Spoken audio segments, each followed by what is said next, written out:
السلام علیکم ورحمۃ اللہ وبرکاتہ۔ ان الحمد للہ نحمده ونستعینه ونستغفره ونؤمن به ونتوکل علیہ ونعوذ باللہ من شرور انفسنا ومن سیئات اعمالنا من يهده اللہ فلا مضل له ومن يضلل فلا هادی له واشهد ان لا الہ الا اللہ وحدہ لا شریک له واشهد ان محمدا عبده ورسوله اما بعد فان خیر الحدیث کتاب اللہ وخیر الهدی هدی محمد صلی اللہ علیہ وسلم وشر الامور محدثاتها وكل محدثۃ بدعہ وكل بدعۃ ضلالہ وكل ضلالۃ فی النار۔ اللهم صل علی محمد وعلی آل محمد كما صلیت علی ابراہیم وعلی آل ابراہیم انک حمید مجید۔ اللهم بارک علی محمد وعلی آل محمد کما بارکت علی ابراہیم وعلی آل ابراہیم انک حمید مجید۔ حمد و ثنا کے بعد آج ہم لوگ کلمہ شہادت لا الہ الا اللہ محمد الرسول اللہ، اس کی فضیلت کیا ہے اور اس کے شرائط کیا ہیں، اس کے معنی اور مطلب کیا ہے، انشاءاللہ کچھ باتیں قرآن و سنت کی روشنی میں آپ لوگوں کے سامنے رکھنے کی کوشش کروں گا۔ بڑا اہم عنوان ہے، تو اللہ تعالیٰ سے ہم دعا کرتے ہیں کہ اللہ ہمیں کہنے سننے سے زیادہ عمل کرنے کی توفیق عطا فرما، آمین یا رب العالمین۔ آج مسلمانوں کی اکثریت ایسی ہیں جو کہ کلمے کے معنی اور مطلب کو نہیں جانتی۔ اکثریت جو علم سے دور ہیں، دینی علم سے خاص طور سے جو لوگ دور ہیں، ان لوگوں کو کلمے کا معنی اور مطلب تک نہیں معلوم ہے۔ آج اگر ہمارے معاشرے میں ہم لوگ غور کریں تو کئی لوگوں سے ہم نے سوال کیا تھا، پوچھا گیا کہ کلمہ کیا ہے، مطلب تو دور کی بات، پہلے تو کلمہ ہمارا کیا ہے، کیا آپ کو معلوم ہے؟ تو جواب یہ ملا کہ کئی لوگوں کا جواب یہ تھا کہ ہمارا کلمہ بسم اللہ ہے۔ ایسے بھی لوگ ہیں جن کو کلمہ کیا ہے اور کسے کلمہ کہتے ہیں یہ تک نہیں معلوم، اور اکثر دیہاتوں کی یہ حالت ہے کہ وہاں پر کلمے کا ترجمہ کوئی نہیں جانتا، اکثریت نہیں جانتی۔ ہاں ہوں گے کچھ لوگ جن کو یہ بھی معلوم ہے، لیکن بہت کم ایسے لوگ۔ اور دوسری طرف جو لوگ دنیاوی پڑھائی میں آگے بڑھتے ہیں لیکن ان کا گھر کا ماحول ایسا ہے کہ ان کو بچپن سے دینی تعلیم نہیں دی گئی، تو وہ دنیاوی اعتبار سے بھی بہت زیادہ ڈگریاں ان کے پاس ہوتی ہیں، لیکن کلمے کا ترجمہ، کلمے کا معنی اور مطلب کیا ہے وہ بھی نہیں جانتے۔ آج ایسے حالات دن بدن بڑھ رہے ہیں، اللہ کے لیے غور کرنا۔ بس کچھ لوگوں کو تو اتنا معلوم ہے کہ ہاں بھائی ہم کو بچپن میں سکھا دیا گیا کلمہ کیا ہے ہمارا، وہ ایک کلمہ ہم کو معلوم ہے اور اس کو پڑھ دیتے ہیں، لیکن اس کا معنی مطلب نہیں معلوم۔ اور کئی لوگوں کو تو یہ بھی نہیں معلوم کہ شاید وہ اپنی زندگی میں کبھی کلمہ پڑھے بھی ہوں گے، ان کو یاد بھی نہیں ہے۔ ایسے بھی کئی لوگ ہیں آج، اللہ کے لیے غور کرنا۔ اب ایسے حالات میں کیا صرف کلمہ پڑھ لینے سے یا کلمہ پڑھنے کے بعد اس کا ترجمہ، اس کا معنی اور اس کا مطلب کیا ہے اور اس کے تقاضے کیا ہے، یہ معلوم کیے بغیر ہی اگر زندگی گزار دیں گے تو ایسی زندگی گزارنے سے کیا کوئی جنت میں جا سکتا ہے؟ یہ ہے اصل سوال۔ اللہ کے لیے غور کرنا، ایسا بالکل نہیں ہو سکتا، ایسا بالکل نہیں ہو سکتا کہ صرف کلمہ پڑھنے سے ہی کسی کو جنت مل جائے گی، ایسا نہیں ہو سکتا۔ اگر ایسا ہوتا تو تھوڑی دیر کے لیے غور کرنا، صرف کلمہ پڑھنے سے ہی جنت مل جائے گی اگر یہ ہوتا، جیسا کہ بہت سارے مسلمانوں کا یہ خیال ہے کہ ہم تو کلمہ پڑھ لیے نا بھائی، اب ہمیں کوئی عمل کرے یا نہ کرے اور زیادہ دین کا علم سیکھے یا نہ سیکھے کوئی مسئلہ نہیں، بچپن میں ہمارے بڑے سکھا دیے یا مسجد کے مولوی سب سکھا دیے تو بس ہم تو کلمہ پڑھ لیے، ہم تو مسلمان ہو گئے، مسلمانوں کے گھروں میں تو پیدا ہو گئے تو پھر ہم تو جنت میں ضرور جائیں گے۔ اس طرح بہت سارے مسلمانوں کا خیال ہے، لیکن یہ خیال غلط ہے۔ کیوں غلط ہے؟ دیکھیے، اگر صرف کلمہ پڑھنے سے ہی جنت ملتی تو ہم ایسا کریں کہ اگر جیسا کہ ابھی ایڈورٹائزمنٹ کے لیے بہت سارے لوگ پوسٹرز وغیرہ لگاتے ہیں اپنے دکانوں کی اور اپنے وہ جو بھی بیچنے والی چیز ہوتی ہے اس کی جگہ جگہ پر کیا ہے ہم لوگ دیکھتے ہیں فلیکس وغیرہ لگے ہوئے، اور بہت سارے لوگ آٹوؤں پہ اور گاڑیوں پہ بہت ساری چیزیں نام وغیرہ لکھ لیتے ہیں۔ کیا اسی طرح ہم بھی اگر کلمہ لا الہ الا اللہ محمد الرسول اللہ اگر کسی کی گاڑی پہ، کسی کی آٹو پہ، یا کسی کے بڑے بڑے فلیکس بنا کے، بینرز بنا کے ہر جگہ اگر لگا دیں تو آنے جانے والا ہر آدمی کیا ہے بول کر ایک مرتبہ دیکھے گا، اور دیکھنے کے بعد اسے پڑھے گا ضرور، چاہے مسلمان ہو یا غیر مسلم ہو، ہر دیکھنے والا پڑھے گا لا الہ الا اللہ محمد رسول اللہ، اور اس کی اپنی زبان میں ہم لکھ کے لگا دیں گے، جو تیلگو زبان جانتا ہے، جو انگلش جانتا ہے، جو اردو جانتا ہے، ہر ایک کی اپنی اپنی زبان میں اگر لکھ کے اس طرح فلیکس لگا دیں گے، بورڈ لگا دیں گے، تو کیا ہر پڑھنے والا جو بھی اس کو دیکھ کر پڑھ لیا کیا وہ جنت میں جائے گا؟ ہم بولیں گے بالکل نہیں جائے گا۔ کیوں نہیں جائے گا؟ پھر وہ بھی تو کلمہ پڑھا اور ہم بھی کلمہ پڑھے، ہم بچپن میں پڑھے، ہمارے ماں باپ سکھائے ہوں گے یا ہمارے مولوی صاحب سکھائے ہوں گے، ہم بھی کلمہ پڑھے، اب اس کو بھی سکھایا جا رہا بورڈ کے ذریعے یا میسیجز کے ذریعے سے، موبائل کے، اگر ہم بھی اس طرح اس کو سکھا دیں گے، اگر وہ ایک مرتبہ پڑھ لیا کلمہ تو کیا وہ جنت میں جائے گا؟ نہیں جائے گا۔ ہم سب بول رہے کہ نہیں جائے گا، تو وہ نہیں جائے گا کیوں؟ ویسا ہی کلمہ ہم بھی پڑھے تو ہم جنت میں جائیں گے کیوں؟ پھر یہ کیسے ہو سکتا ہے؟ ہمارا کلمہ پڑھنے میں اور اس کے کلمہ پڑھنے میں کیا فرق ہے؟ اللہ کے لیے غور کرنا۔ اگر وہ جیسا ایک جگہ دیکھ کر کلمہ پڑھ لیا، صرف زبان سے ادا کر لیا تو جنت میں نہیں گیا، اسی طرح ہم بھی صرف اس کلمے کو زبان سے صرف ادا کر لیے اور اس کے معنی کیا ہے، مطلب کیا ہے، اس کے تقاضے کیا ہے، اس کا علم ہم کو بھی نہیں ہے، تو پھر ہم بھی جنت میں نہیں جائیں گے۔ کیونکہ وہ کلمہ پڑھا، کیوں جنت میں نہیں جائے گا؟ کیونکہ اسے نہیں معلوم اس کا مطلب کیا ہے، اس کا معنی کیا ہے، اس کے پڑھنے والے پر کیا ذمہ داریاں عائد ہوتی ہے، وہ کلمہ پڑھنے والا پھر اس کلمے کے پڑھنے کی وجہ سے اس کو کیا کیا کرنا پڑتا ہے، یہ اس کو نہیں معلوم۔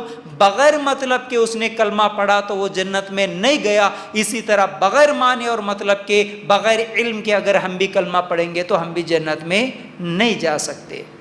ہمارے بزرگ ہمارے گھروں میں یا ہمارے خاندانوں میں، ہمارے رشتہ دار یا ہمارے پڑوسیوں میں، آپ ایک مرتبہ غور کر کے دیکھنا، چاہے وہ بزرگ ہو یا پھر آج کل کے نوجوان نسل، لڑکے لڑکیاں ہو، جن کو کیا ہے دنیاوی پڑھائیوں کا بہت زیادہ شوق ہے، بہت زیادہ آگے بڑھتے ہیں، ترقی یافتہ اپنے آپ کو سمجھتے ہیں، ان سے بھی ایک مرتبہ سوال کر لینا، یا ان بزرگوں سے بھی سوال کر لینا کہ کلمہ کیا ہے ہمارا، اور اس کا معنی کیا ہے، اور اس کا مطلب کیا ہے۔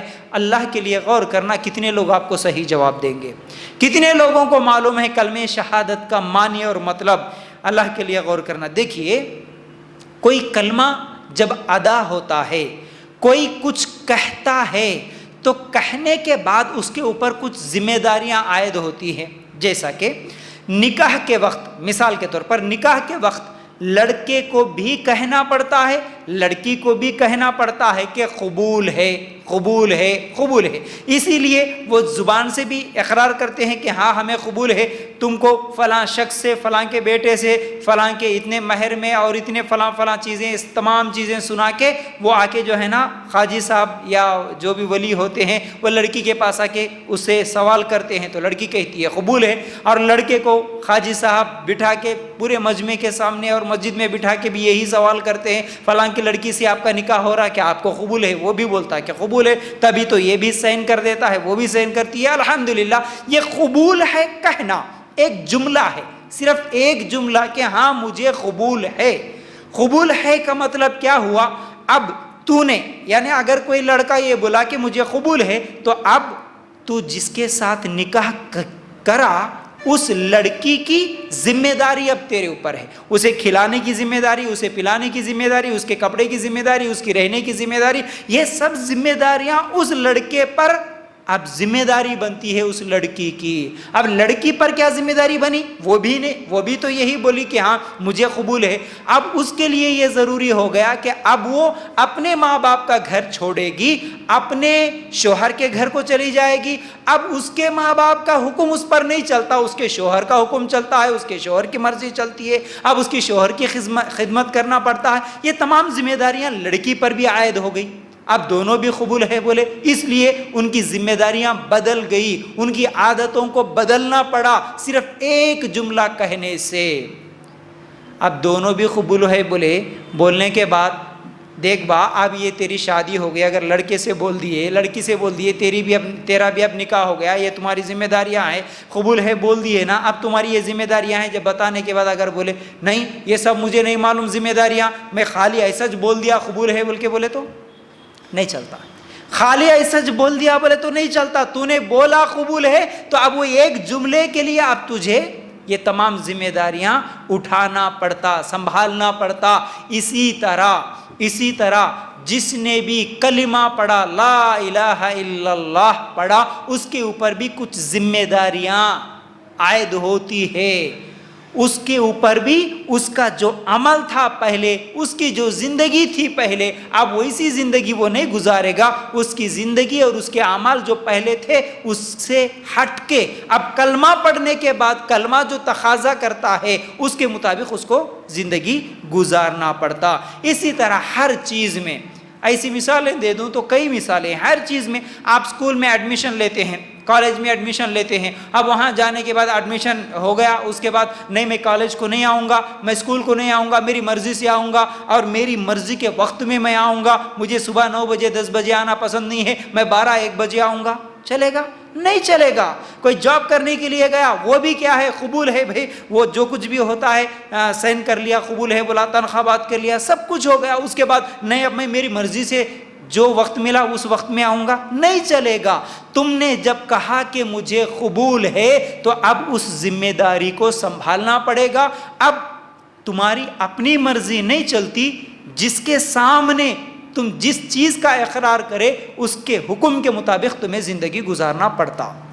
اللہ کے لیے غور کرنا، یہی کلمہ ہم جب پڑھتے ہیں تو ہمارے اوپر بھی بہت ساری ذمہ داریاں ہوتی ہیں۔ اب ہم کچھ مثالیں سن لیے تو اب کچھ حدیثوں کی روشنی میں بھی اس کلمے کی فضیلت کیا ہے، کلمہ شہادت ہم پڑھ لیے تو پھر اس کی فضیلت بھی ہم کو جاننے کی ضرورت ہے۔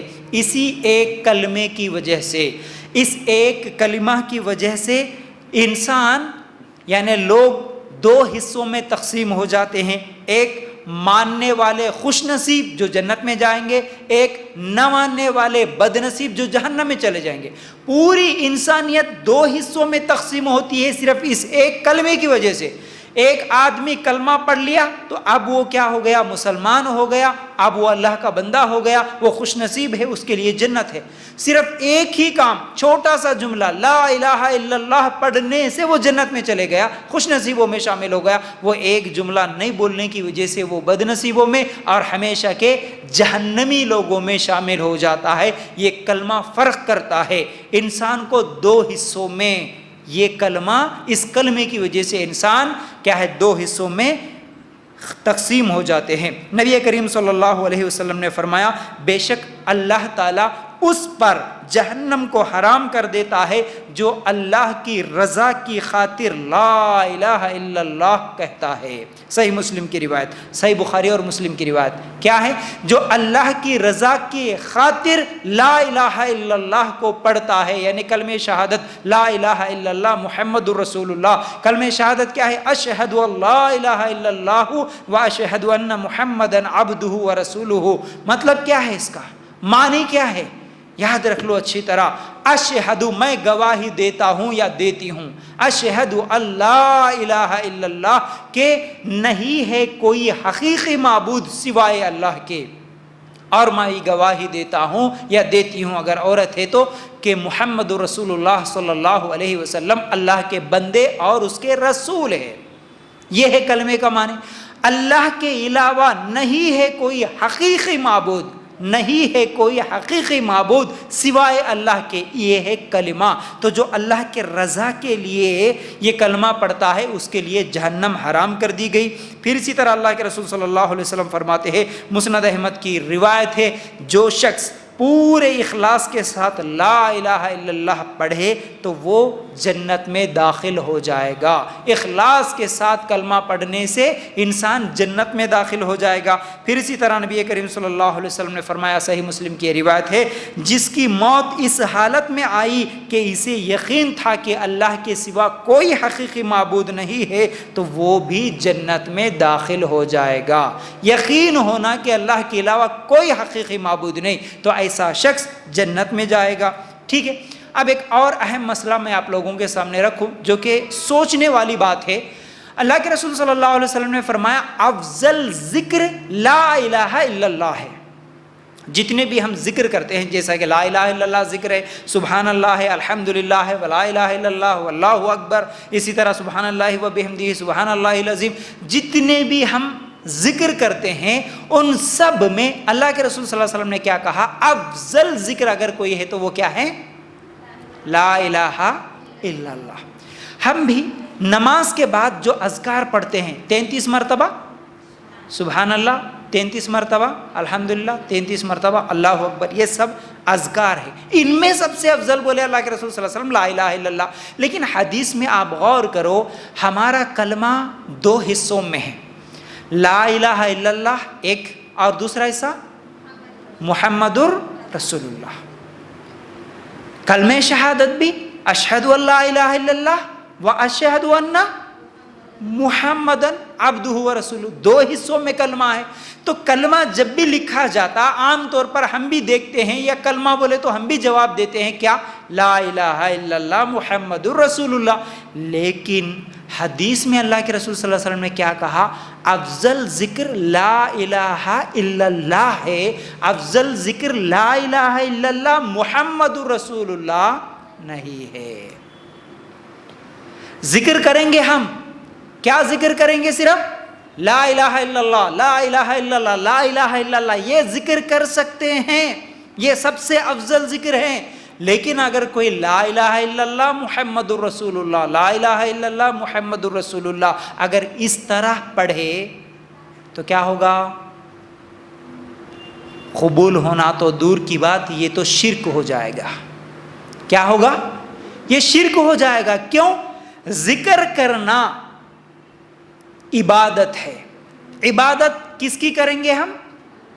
ایک اللہ کی.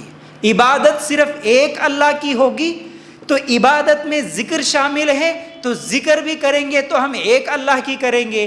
اللہ تعالیٰ جب اپنے ذکر کی باری آئی تو محمد رسول اللہ صلی اللہ علیہ وسلم کا ذکر کرنے کا حکم نہیں دیے. اگر تم اللہ کے ساتھ محمد رسول اللہ کو بھی اگر پارٹنر بناؤ گے تب بھی یہ شرک ہو جائے گا، تب بھی یہ شرک ہو جائے گا. اللہ کے ساتھ ولیوں کو، قبروں کو، مردوں کو یا بتوں کو یا درختوں کو پارٹنر بنانا برابر سمجھنا تو دور، تم اللہ کے ساتھ اللہ کے رسول کو بھی شریک نہیں کر سکتے، پارٹنر نہیں بنا سکتے، ورنہ شرک ہو جائے گا. ذکر کر رہے لا الہ الا اللہ، اللہ کے علاوہ کوئی معبود نہیں، اللہ کے علاوہ کوئی معبود نہیں، اللہ کے علاوہ کوئی معبود نہیں، یہ افضل ذکر ہے. لیکن اس کے ساتھ محمد صلی اللہ علیہ وسلم کا بھی اگر نام بار بار ذکر کریں گے تو پھر شرک ہو جائے گا. اللہ کے لیے غور کرنا. پھر اسی طرح ہمارے ماحول میں، ہمارے معاشرے میں اصل میں جو پریشانی ہے آج دین کی دوری یا دین پر عمل نہ کرنے کے وجوہات میں ایک وجہ یہ ہے کہ ہم لوگ جو بولتے ہیں، ہم کیا بولتے ہیں اس کا علم ہم کو نہیں ہے. اصل میں ہم عربی کے کئی الفاظ ایسے استعمال کرتے ہیں لیکن وہ عربی زبان ہونے کی وجہ سے اس کا معنی کیا ہے، مطلب کیا ہے ہمیں نہیں معلوم ہوتا، جس کی وجہ سے بہت سارا کیا ہے ہمارے پاس گڑبڑ ہے. ایک اور بات لے لیجئے، کیسے ہم الحمدللہ رب العالمین پڑھتے ہیں، یعنی سورہ فاتحہ پڑھتے ہیں. سورہ فاتحہ میں ہم کیا پڑھتے ہیں؟ الحمدللہ رب العالمین الرحمن الرحیم مالک یوم الدین ایاک نعبد و ایاک نستعین. اس کا ترجمہ کیا ہوا؟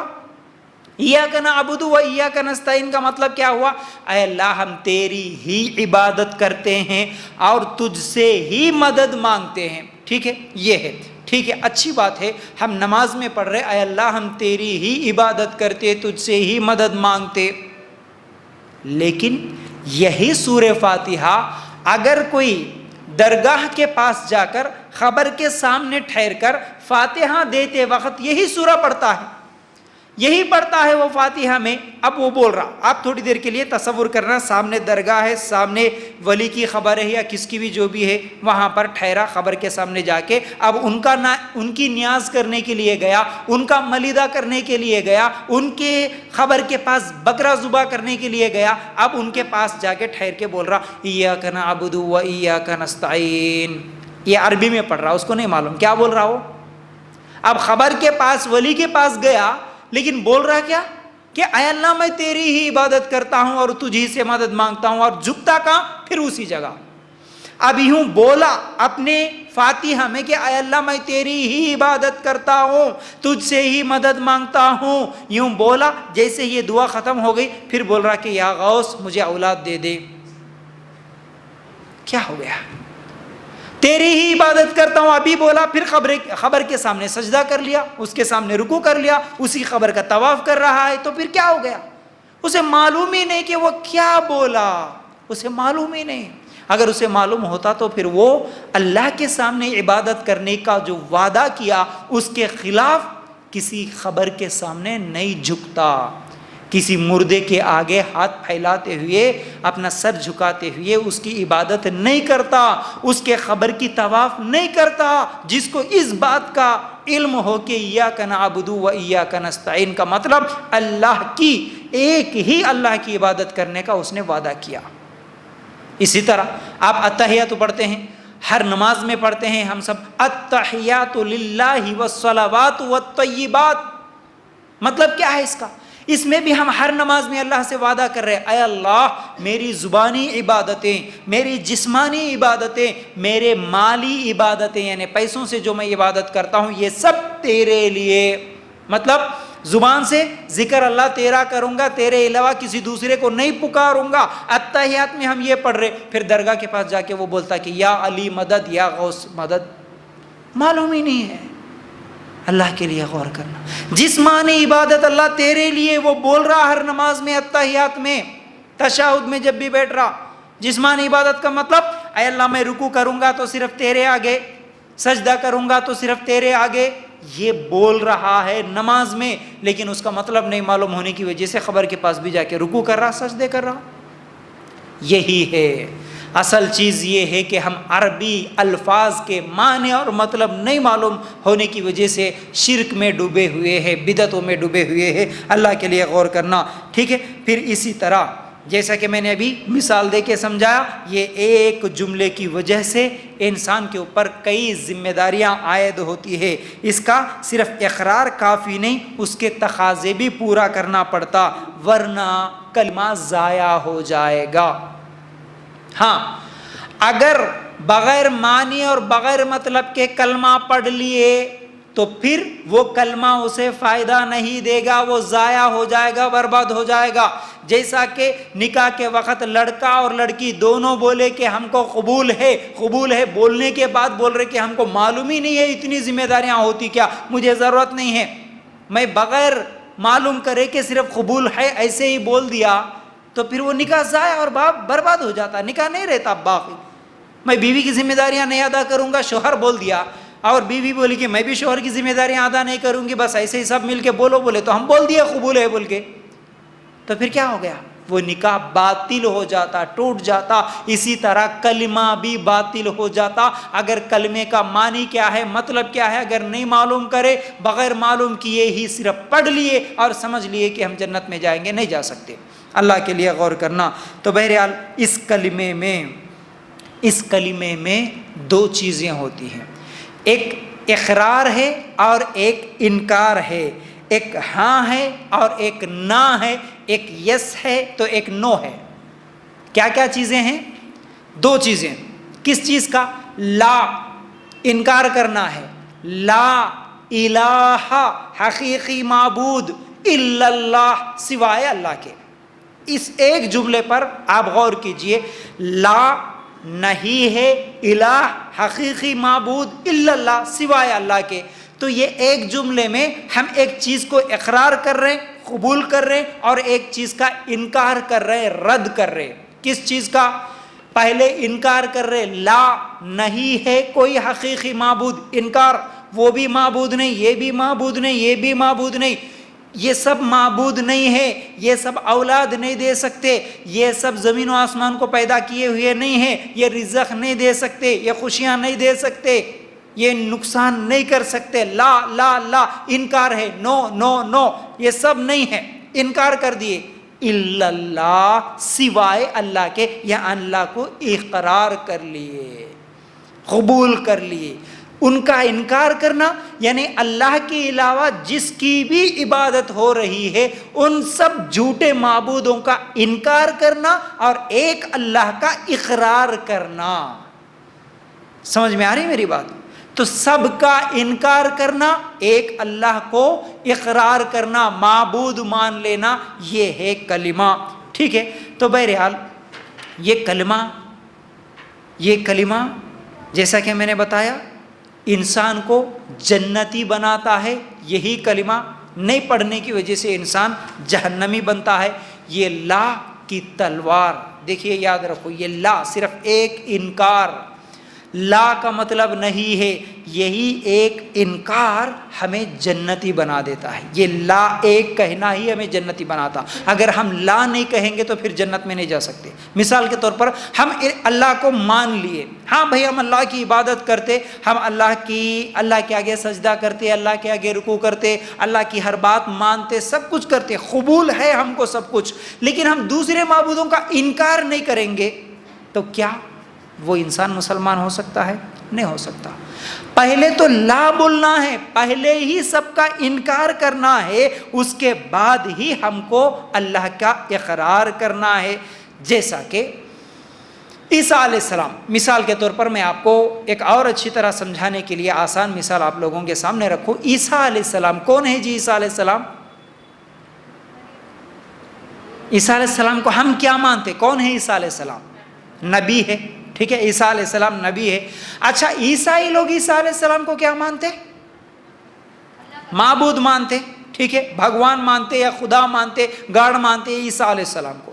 تو اب عیسیٰ علیہ السلام کو ہم کیا ماننا ہے؟ عیسیٰ علیہ السلام ہمارے لیے کیا ہے؟ نبی ہے، ہمارے لیے خدا ہے؟ نہیں ہے، نعوذ باللہ۔ عیسیٰ علیہ السلام اللہ کے بیٹے ہیں؟ نہیں ہیں، اللہ کے بندے ہیں، اللہ کے رسول ہیں۔ تو عیسیٰ علیہ السلام کو بھی اقرار بھی کرنا ہے، انکار بھی کرنا ہے۔ کیسے؟ عیسیٰ علیہ السلام کو اقرار کرنا ہے کہ وہ اللہ کے نبی ہے، اس چیز کو قبول کرنا، وہ اللہ کے بیٹے ہیں، اس چیز کا انکار کر دینا۔ ہم قبول نہیں کریں گے، وہ اللہ کے بیٹے نہیں ہوتے، وہ خدا نہیں ہوتے، وہ معبود نہیں ہوتے۔ تو عیسیٰ علیہ السلام کو معبود کے اعتبار سے انکار کر دینا اور رسول اور نبی کے اعتبار سے کیا کرنا ہے؟ اقرار کرنا ہے۔ سمجھ رہے نا؟ تو بہرحال معبود کے اعتبار سے انکار، رسول کے اعتبار سے اقرار کرنا، یہی تو ایمان ہے۔ چلیے بات کو آگے بڑھاتے ہیں۔ سورہ بقرہ کی آیت نمبر 256 نمبر والی آیت میں اللہ تعالیٰ فرماتے ہیں لا اکراہ فی الدین قد تبین الرشد من الغی فمن یکفر بالطاغوت ویؤمن باللہ فقد استمسک بالعروۃ الوثقی لا انفصام لها واللہ سمیع علیم۔ دین کے بارے میں کوئی زبردستی نہیں، ہدایت ضلالت سے روشن ہو چکی ہے، اس لیے جو شخص اللہ تعالیٰ کے سوا دوسرے معبودوں کا انکار کرے، اللہ کا اقرار کرے یعنی اللہ پر ایمان لائے، اس نے مضبوط کڑے کو تھام لیا جو کبھی نہ ٹوٹے گا، اور اللہ تعالیٰ سننے والا جاننے والا ہے۔ اللہ تعالیٰ نے واضح کر دیا اس آیت میں کہ دوسرے معبودوں کا انکار کرنا اور ایک اللہ کا اقرار کرنا ہے۔ جو ایسا کرتا ہے وہی جنتی ہے، وہی جنت میں جانے والا ہے۔ لیکن ہمارے پاس کیا ہے؟ آج غیر مسلموں کو بھی جب دعوت دینے کی بات کرتے، توحید کی بات کرتے، تو آج معاشرہ ہمارا کیسا بن گیا؟ ایک جگہ ایک مرتبہ گئے تھے ایسے ہی، اس کو توحید کیا ہے سمجھانے کے لیے، ایک اللہ ہے، ایک اللہ کے علاوہ دوسرا کوئی معبود نہیں، اس طرح جب سمجھایا گیا تو پوری باتیں سننے کے بعد وہ کیا بول رہا معلوم ہے؟ اس کی دکان میں 8-10 تصویریں لگی ہوئی تھی اس کے معبودوں کی، 8-10 تصویریں تھیں۔ تو جب بتایا گیا کہ دیکھو بھئی یہ سب حقیقی معبود نہیں ہے، ایک ہی اللہ ہے جو حقیقی معبود ہے، تو وہ سب سننے کے بعد کیا جواب دیا؟ دیکھو بھئی اگر تم کسی اور نئے بھگوان کے بارے میں اگر بول رہے، اس کی بھی اگر کوئی فوٹو ہے تو لے کے آ کے لگا دو، پہلے سے 10 ہے، ہم 11 کی پوجا کریں گے، کوئی مسئلہ نہیں، لیکن یہ 10 میں سے کسی ایک کو نکالو بولے تو ہم سے نہیں ہوتا۔ یعنی کوئی نئے معبود کے بارے میں بولو اور ایک 4 نئے معبودوں کے نام بولو اور ایک 4 لوگوں کے سامنے سجدہ کرو، بولو کرنے کے لیے تیار ہے، لیکن ایک معبود کا انکار ہم نہیں کر سکتے، کسی ایک کو بھی نہیں چھوڑیں گے، اور بڑا لوگ کر لیں گے ان کی بھی عبادت۔ مسلمانوں کی بھی وہی حالت ہے۔ ایک نئے بابا کہیں پر معلوم ہوا کہ دیکھو نئے بابا آ گئے، کہتے یہاں نیا درگاہ کھلا، کہتے یہاں جانے سے اولاد ہو رہی، کہتے بولے تو یہاں بھاگتے، یہاں کچھ دن بھاگنے کے بعد نہیں وہاں پر بھی اور ایک اچھے ہے، کہتے بولے تو وہاں بھاگتے، یہاں سجدے وہاں سجدے، ہر جگہ کرنے کے لیے تیار ہے، لیکن جتنے لوگوں کے سامنے تم سجدے کر رہے، جتنے ولیوں کو، جتنے درگاہوں کے سامنے جھک رہے، یہ سب حقیقی معبود نہیں، ان کا انکار کرو، معبود ہونے کے اعتبار سے ان کا انکار کرو، ان کو چھوڑو، ایک اللہ کی عبادت کرو بولے تو کوئی مسلمان تیار نہیں ہو رہا، آج کسی کو چھوڑنے کے لیے تیار نہیں ہو رہا۔ اللہ کے لیے غور کرنا۔ تو بہرحال جو مقام اللہ کو دینا ہے وہ سب سے چھین کر اللہ کو ہی دینا، یعنی پیڑ سے، پتھروں سے، جانوروں سے، اپنے نفس سے، ہر چیز سے جو اللہ کا مقام ہے وہ اللہ کو ہی دینا، وہ مقام کسی اور کو نہیں دینا، یہی ہے لا الہ الا اللہ۔ ٹھیک ہے، اسی طرح آپ اگر حدیثوں کو دیکھیں گے، امام بخاری رحمۃ اللہ علیہ، جو صحیح بخاری لکھنے والے امام بخاری رحمۃ اللہ علیہ ہیں، ہم ہمیشہ بخاری کو پڑھتے ہیں جس میں صحیح حدیثیں موجود ہے، انہوں نے ایک باب باندھا، امام بخاری رحمۃ اللہ علیہ نے اپنی کتاب میں ایک باب باندھا، اس کا نام کیا ہے کہ علم کا ہونا بولنے سے اور عمل کرنے سے پہلے بھی ضروری ہے۔ باب کا نام کیا ہے؟ علم کا ہونا، یعنی جان لینا، کس سے پہلے؟ کلمہ پڑھنے سے پہلے اور عمل کرنے سے پہلے، کسی بھی عمل کو کرنے سے پہلے اور پڑھنے سے پہلے، بولنے سے پہلے اس چیز کا علم ہونا ضروری ہے۔ بولے کیسے؟ ہم کلمہ پڑھ لیے، اس کا مطلب کیا ہے؟ کلمہ پڑھنے سے پہلے ہی ہم کو اس کا علم ہونا، کلمے کا علم ہونا، کلمے کے مطابق عمل کرنے سے پہلے ہی ہم کو اس چیز کا علم ہونا ضروری ہے۔ اگر ایسا نہیں ہے تو پھر وہ کلمہ قبول نہیں ہوتا۔ امام بخاری رحمۃ اللہ علیہ کہتے ہیں کہ وہ کیا ہے، کلمہ اس کا قبول نہیں ہوتا، اور دلیل بنائی سورہ محمد کی آیت نمبر 19 کو۔ وہ دلیل کیا دیتے ہیں؟ فَعْلَمْ أَنَّهُ لَا إِلَهَ إِلَّا اللَّهُ، اے نبی آپ علم حاصل کیجئے، فعلم یقین کر لیجئے کہ اللہ کے سوا کوئی حقیقی معبود نہیں ہے۔ یہ دلیل ہے آیت۔ کیا؟ پہلے علم حاصل کرنا، اس کے بعد کلمہ پڑھنا ہے۔ بغیر علم کے پڑھا ہوا کلمہ کسی کو فائدہ نہیں دیتا، اس بات کو یاد رکھو۔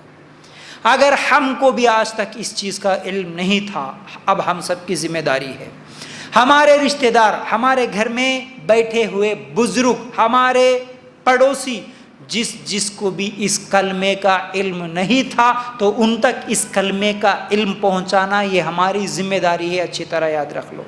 ورنہ صرف نماز تو پڑھ لے رہے، رمضان کے روزے تو رکھ لے رہے، عورتیں ہیں تو برقع پہن کے باہر نکل رہی ہیں، اگر مرد ہے تو کیا ہے، داڑھی اور ٹوپی لگا کے مسلمان کی شکل و صورت تو نظر آ رہی ہے، لیکن اسے کلمے کا علم ہی نہیں ہے، تو پھر اس کی وہ نمازیں، وہ روزے، وہ زکوٰۃ، وہ حج اس کو کام نہیں آئیں گی، یاد رکھو۔ عمل سے پہلے کلمے کا علم ہونا، بولنے سے پہلے اس کلمے کا علم ہونا کہ میں کلمہ پڑھا تو اصل اس کلمے کا مطلب کیا ہے، اس کلمے کا معنی کیا ہے، میں کیا پڑھا۔ یہ علم کے بغیر وہ کلمہ کسی کو فائدہ نہیں دیتا۔ مثال کے طور پر ایک اور بھی بات سمجھا دو، جیسا کہ یہ جو پڑھنا یا زبان سے کچھ الفاظ کا ادا کرنا، اقرار کرنا کتنا معنی رکھتا۔ اگر آپ کسی کو آپ کے گھر کے پاس یا آپ کے کاروبار کے لیے یا دکان کے لیے کسی کو آپ بلائے کہ مزدوری پر، دیکھو بھائی تمہیں ہم لوگ 500 روپے ایک دن کی مزدوری دیں گے، کل صبح آ جانا، شام تک کام کرنا ہے، ٹھیک ہے، وہ آدمی آیا، بول لیا، دیکھا کام وغیرہ، ہاں ٹھیک ہے میں کل صبح کو آ جاؤں گا، مزدوری کتنی بات کر لیا؟ 500، ایک دن کام کریں گے، شام کو 500 روپے لے کے چلے جانا، کل صبح آ جانا، ٹھیک ہے، بات پکی طے ہو گئی، اقرار کر لیا، وہ چلے گیا۔ اب دوسرے دن گھر کا مالک انتظار کر رہا ہے کہ میں جس کو مزدوری کے لیے بلایا تھا، جس کے ساتھ بات چیت ہوئی تھی، وہ صبح ہو گئی ابھی نہیں آ رہا، ابھی نہیں آیا، ابھی نہیں آیا، دوپہر ہو گئی ابھی تک نہیں آیا، شام ہونے کے بعد وہ آیا۔ آنے کے بعد اب اس گھر کے مالک سے بول رہا کہ مجھے 500 روپے دو، جو مزدوری تو نے وعدہ کیا تھا دینے کا وہ مجھے 500 روپے دو۔ تو کیا کوئی دینے کے لیے تیار ہے؟ کوئی دیں گے جی؟ نہیں دیں گے۔ کیوں نہیں دیں گے؟ اب وہ بول رہا کہ نہیں جی تم تو وعدہ کرے تھے نا مجھے 500 روپے دینے کی، دو۔ اچھا وعدہ کرا تھا نہیں کرا تھا؟ ایک دن پہلے یہ 500 روپے دینے کی کرا تھا، بالکل دوں گا شام کو بولا تھا، لیکن صرف وعدہ کرنے سے تجھے 500 روپے نہیں ملیں گے، تو نے بھی کہا تھا کہ میرے گھر کے پاس آئے گا، کام کرے گا، یہ کام کرے گا تو تجھے 500 روپے ملیں گے، صرف زبان سے بول دیا اور چلے گیا، کچھ بھی کام نہیں کیا، پھر 500 روپے مانگنے کے لیے آ گیا، اسے پیسے نہیں ملیں گے بلکہ غصہ آیا تو 2 تھپڑ ملیں گے، ہے نا؟ اسی طرح یاد رکھو، اگر ہم بھی بولیں کہ ہم تو کلمہ پڑھے نا، ہم بھی تو کلمہ پڑھے نا بچپن میں، ہاں کلمہ پڑھے، لیکن اس کلمے کے مطابق زندگی نہیں گزارے، اس کلمے کے مطابق عمل ہی نہیں کرے، تو پھر وہ کلمہ بھی ہمیں کام نہیں آئے گا، نہیں آئے گا۔ جہاں کلمہ پڑھے تو اس کے تقاضے بھی معلوم ہونا، اس کے معنی مطلب بھی معلوم ہونا، اس کلمے کا پڑھنے کی وجہ سے میرے اوپر کیا ذمہ داریاں عائد ہوتی ہے، ان ذمہ داریوں کو بھی معلوم کر کے ویسی زندگی اگر ہم گزاریں گے تو انشاءاللہ ہمیں جنت ملے گی۔ اچھا ایک اور اہم بات آپ لوگوں کے سامنے رکھوں، مکے کے مشرک اللہ کے رسول صلی اللہ علیہ وسلم جب توحید کی دعوت لے کے آیا، اللہ کے رسول صلی اللہ علیہ وسلم کی دعوت کیا تھی؟ سب سے پہلی دعوت کیا تھی؟ اللہ کے رسول صلی اللہ علیہ وسلم کس چیز کی طرف بلائے تھے؟ لا الہ الا اللہ محمد رسول اللہ، یہی دعوت دی ہے نا، آئے لوگو لا الہ الا اللہ پڑھ لو، لا الہ الا اللہ کا اقرار کر لو، محمد رسول اللہ صلی اللہ علیہ وسلم کا اقرار کر لو، تمہیں جنت ملے گی، اللہ کے رسول صلی اللہ علیہ وسلم دعوت دے رہے۔ اچھا مکے کے مشرکون کی زبان کیا تھی جی؟ کون سی زبان تھی؟ بولیے نا، عربی زبان تھی۔ اچھا یہ جو لا الہ الا اللہ محمد رسول اللہ یہ کون سی زبان کا لفظ ہے؟ عربی زبان کا۔ تو جب اللہ کے رسول صلی اللہ علیہ وسلم ان کو لا الہ الا اللہ کی طرف دعوت دیے تو کیا ان کو بات سمجھ میں آئی یا نہیں آئی؟ آئی نا سمجھ؟ لا الہ الا اللہ محمد رسول اللہ کا مطلب ان کو معلوم ہوا، اسی لیے مکے کے مشرکین میں سے کئی لوگ ایسے تھے جو انکار کر کے چلے گئے، اللہ کے رسول صلی اللہ علیہ وسلم کی دعوت کو قبول نہیں کرے۔ جیسا کہ اللہ کے رسول صلی اللہ علیہ وسلم پہاڑ پر چڑھ کے پہلی مرتبہ دعوت دیے تھے سب لوگوں کو جمع کے، کیا بولے اللہ کے رسول صلی اللہ علیہ وسلم؟ مثال دے کے سمجھائے ان کو، دیکھو اے لوگو، اے مکہ والو، میں پہاڑ پہ چڑھا ہوا ہوں، آپ سے اونچی جگہ پر ٹھہرا ہوا ہوں، میں اس طرف بھی دیکھ رہا ہوں اور اس طرف بھی دیکھ رہا ہوں، اگر میں آپ کو یہ بات بتاؤں کہ اس طرف سے کوئی دشمن تم پر حملہ کرنے کے لیے آ رہا ہے تو کیا تم میری بات مان لو گے؟ تو مکے کے مشرک کیا جواب دیے؟ ہاں اللہ، ہاں اے محمد ہم آپ کی بات کو مان لیں گے، کیونکہ اس کے 2 وجہ ہے، ایک تو آپ اس طرف بھی دیکھ رہے اور اس طرف بھی دیکھ رہے، اور دوسری بات یہ ہے کہ آپ کو آج تک ہم جھوٹی بات بولتے ہوئے کبھی نہیں سنے، ضرور مان لیں گے۔ اب یہ لوگ جیسے ہی یہ جواب دیا، اللہ کے رسول صلی اللہ علیہ وسلم نے کیا کہا؟ لا الہ الا اللہ پڑھ لو کامیاب ہو جاؤ گے۔ تو فوراً سب سے پہلے چچا ابو لہب پتھر اٹھایا، مارا اللہ کے رسول صلی اللہ علیہ وسلم کی طرف، اور وہ انکار کر کے چلے گیا۔ کئی مکے کے مشرک اس وقت انکار کر کے چلے گئے، یہ بات بولنے کے لیے تم ہم کو یہاں پر بلائے، یہاں پر آواز دے کے یہاں پر ہم کو بلائے، اس بات کے لیے تمہارا ستیہ ہو جائے، اس طرح کچھ بری باتیں بولتے ہوئے بھی وہ لوگ وہاں سے نکل گئے۔ بولو کیا ان کو لا الہ الا اللہ کا اس وقت مطلب سمجھ میں نہیں آیا تھا اس لیے چلے گئے تھے؟ نہیں، بلکہ ان کو لا الہ الا اللہ کا مطلب ہم سے بھی زیادہ اچھا سمجھ میں آیا تھا۔ آج کے مسلمان کو بھی نہیں سمجھ میں آیا آج تک اس کلمے کا مطلب، لیکن اس زمانے میں مکے کے مشرکین کو اس سے بھی اچھی طریقے سے سمجھ میں آ گیا، کیونکہ ان کی زبان ہی وہی تھی، تو ان کو معلوم ہو گیا یہ محمد جس طرف بلا رہے ہیں، جس کلمے کی طرف ہمیں دعوت دے رہے ہیں، اگر ہم یہ کلمہ پڑھ لیے تو جو 360 بتوں کی ہم عبادت کر رہے ہیں، ان 360 بتوں کو چھوڑنا پڑے گا، ان کی نظر، ان کی نیاز، ان کے سجدے، یہ سب ختم کرنا پڑے گا، اور ایک اللہ کے سامنے جھکنا پڑے گا۔ ہم کو یہ بات منظور نہیں ہے۔ اچھا، کلمے کا دوسرا حصہ کیا ہے؟ لا الہ الا اللہ کے بعد محمد رسول اللہ، اس کا بھی مطلب ان کو سمجھ میں آ گیا۔ مطلب کیا ہے اس کا؟ محمد صلی اللہ علیہ وسلم کیا دعوت دیے؟ میں اللہ کا رسول ہوں۔ تو مکے کے مشرکین کو سمجھ میں آ گیا، اچھا اب محمد صلی اللہ علیہ وسلم جو بات کا حکم ہمیں دیں گے اس بات کو ماننا پڑے گا، محمد جو طریقہ بتائیں گے اس طریقے کے مطابق ہمیں عمل کرنا پڑے گا اگر کلمہ پڑھ لیے تو۔ اس کا مطلب اب ہمارے باپ کا طریقہ، دادا کا طریقہ، خاندان کا طریقہ، معاشرے، محلے اور کیا ہے بڑوں کا، اماموں کا، عاملوں کا، یا جس کا بھی پیروں کا، مرشدوں کا طریقہ نہیں چلنے والا۔ اگر ہم محمد الرسول اللہ بول دیں گے تو سب کا طریقہ چھوڑ کر ایک کا ہی طریقہ ہم کو لینا ہوگا۔ وہ ایک کون؟ محمد الرسول اللہ صلی اللہ علیہ وسلم۔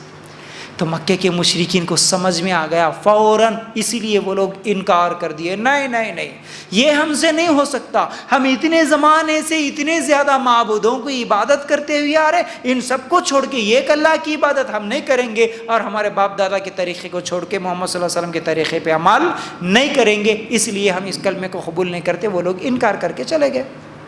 لیکن آج مسلمانوں کو اس چیز کا علم نہیں رہنے کی وجہ سے کلمہ بھی پڑھ رہے، اللہ کے علاوہ دوسروں کے سامنے بھی جھک رہے، کلمہ بھی پڑھ رہے، نبی کے طریقے کے علاوہ دوسروں کے طریقوں کو بھی اپنی زندگی میں لے کے آ رہے، اور بول رہے کہ نہیں جی ہم کو تو پہلے سے کرتے ہوئے آ رہے، ہمارے بڑے غلط تھے کیا، ہمارے فلاں غلط تھے کیا، ان کا طریقہ کیسے غلط ہو سکتا ہے، اس لیے ہم یہی طریقے پہ چلیں گے۔ حدیث سے سننے کے بعد بھی، نبی کا طریقہ معلوم کرنے کے بعد بھی اس طریقے پہ عمل کرنے کو پسند نہیں کیا جا رہا۔ اللہ کے لیے غور کرنا، یہ فرق ہے۔ تو بہرحال اللہ کے رسول صلی اللہ علیہ وسلم کے زمانے میں ایک واقعہ سناتا ہوں، سنو۔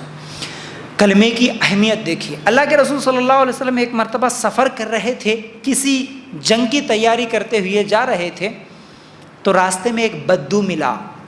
عرب کے بدو یعنی جن کو بات کرنے کی تمیز وغیرہ نہیں ہوتی ہے، گاؤں اور دیہات کے ہوتے ہیں، وہ ملا اور روکا اور پوچھا آپ کون ہیں، کہاں جا رہے؟ اللہ کے رسول صلی اللہ علیہ وسلم نے کہا کہ میں اللہ کا بھیجا ہوا رسول ہوں اور ہم اس طرح جنگ کے لیے جا رہے۔ تو وہ بدو بولا کہ اچھا ٹھیک ہے، کیا میں بھی تمہارے ساتھ چل سکتا ہوں؟ کیا میں بھی تمہارے ساتھ آنا چاہ رہا ہوں تو کیا تمہارے ساتھ شامل ہو سکتا ہوں؟ تو اللہ کے رسول صلی اللہ علیہ وسلم نے کہا کہ نہیں، حالانکہ جہاد کے لیے جا رہے، حالانکہ ایک آدمی آتا ہوں بول رہا آپ کی طرف سے لڑنے کے لیے تو ایک طاقت بھی مل رہی ہے، ساتھ میں لے کے جا سکتے تھے، لیکن اللہ کے رسول صلی اللہ علیہ وسلم نے کہا نہیں۔ کیوں؟ کیونکہ جب تک تم کلمہ نہیں پڑھو گے، جب تک تم کلمہ شہادت کی گواہی نہیں دو گے، تم ہمارے ساتھ نہیں آ سکتے۔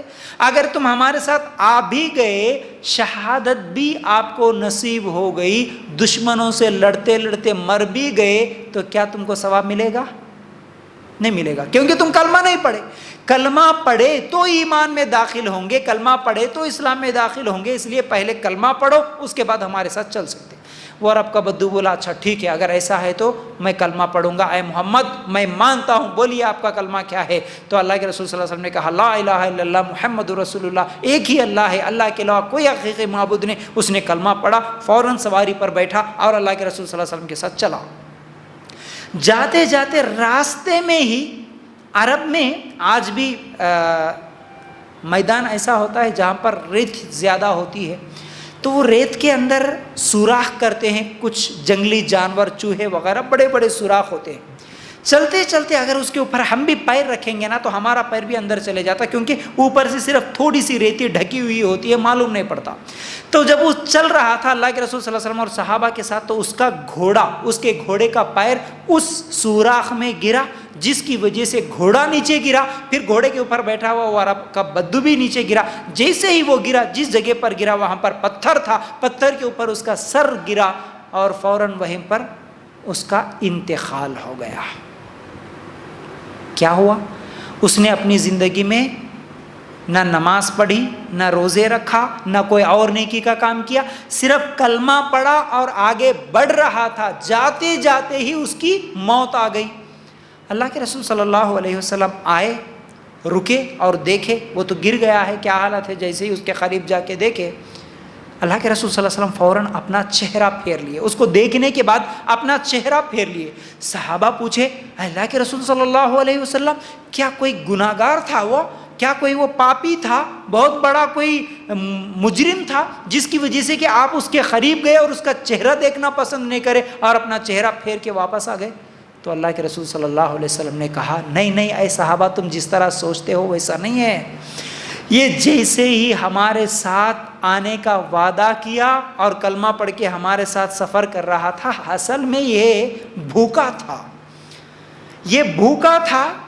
جیسے ہی اب یہ گر کے شہید ہو گیا، اب کیا ہوا؟ وہ شہید ہو گیا، وہ مسلمان بنا، فوراً شہید ہو گیا، کیونکہ اس کی نیت جنت، اس کی نیت جنگ کرنے کی تھی، جہاد کرنے کی تھی۔ تو اب وہ جاتے جاتے اسی نیت سے جا رہا تھا، اس لیے وہ وہیں پر مر گیا، تو وہ شہید ہو گیا۔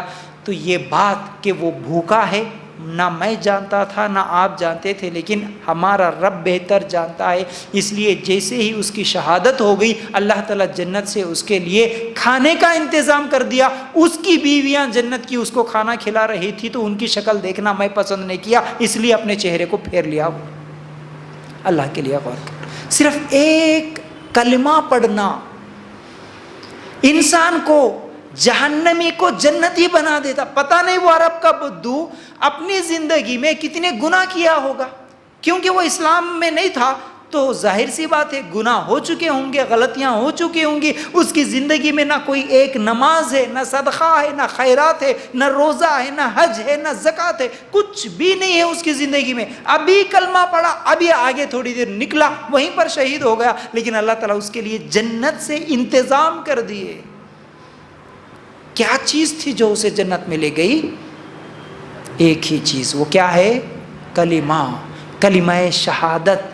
کلمے کے معنی اور مطلب کو جان کے اس کو صرف اقرار کر لینے سے انسان کو جنت ملتی ہے۔ اس کلمے کے مطابق زندگی گزارنے سے انسان جنتی بنتا ہے۔ اللہ کے لیے غور کرنا۔ تو بہرحال یہاں کچھ اور اہم باتیں آپ لوگوں کے سامنے رکھ دوں، جیسا کہ سورہ مائدہ کی آیت نمبر 18 میں اللہ تعالیٰ یہودیوں کے تعلق سے کہتا ہے وَقَالَتِ الْيَهُودُ وَالنَّصَارَى نَحْنُ أَبْنَاءُ اللَّهِ وَأَحِبَّاؤُهُ۔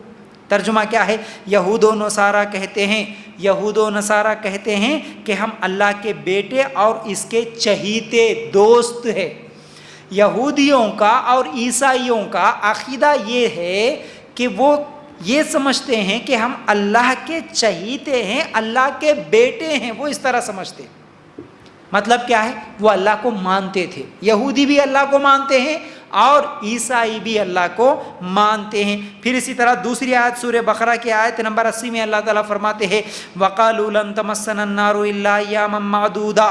ترجمہ کیا ہے اس کا؟ یہ لوگ کہتے ہیں کہ ہم تو چند روز جہنم میں رہیں گے، کیونکہ ہم اللہ کے چہیتے، اللہ کے بیٹے ہیں۔ اللہ ہمیں اپنے گناہوں کی وجہ سے اگر جہنم میں ڈالا بھی تو تھوڑے دن کے لیے ڈالتا، ہمیشہ نہیں جاتے ہم جہنم میں، ہم تو جنتی ہے، یاد رکھو۔ اسی طرح سورہ توبہ کی آیت نمبر 30 میں اللہ تعالیٰ فرماتے ہیں وَقَالَتِ الْيَهُودُ عُزَيْرٌ ابْنُ اللَّهِ وَقَالَتِ النَّصَارَى الْمَسِيحُ ابْنُ اللَّهِ۔ ترجمہ کیا ہے اس کا؟ یہودی کہتے ہیں کہ عزیر اللہ کا بیٹا ہے، نصرانی کہتے ہیں کہ مسیح اللہ کا بیٹا ہے۔ ان تینوں آیتوں سے جو ہم کو معلوم ہوئی بات وہ کیا ہے؟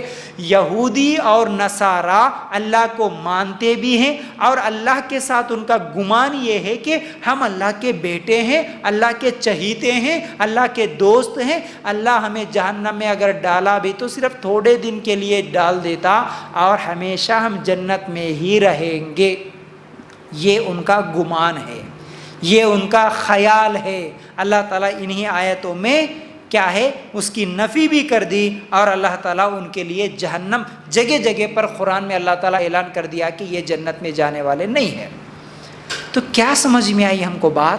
کیا صرف اللہ کو ماننے سے کوئی جنت میں جاتا؟ کیا اللہ کے ساتھ اچھا گمان رکھنے سے جنت میں چلے جاتا؟ نہیں جاتا۔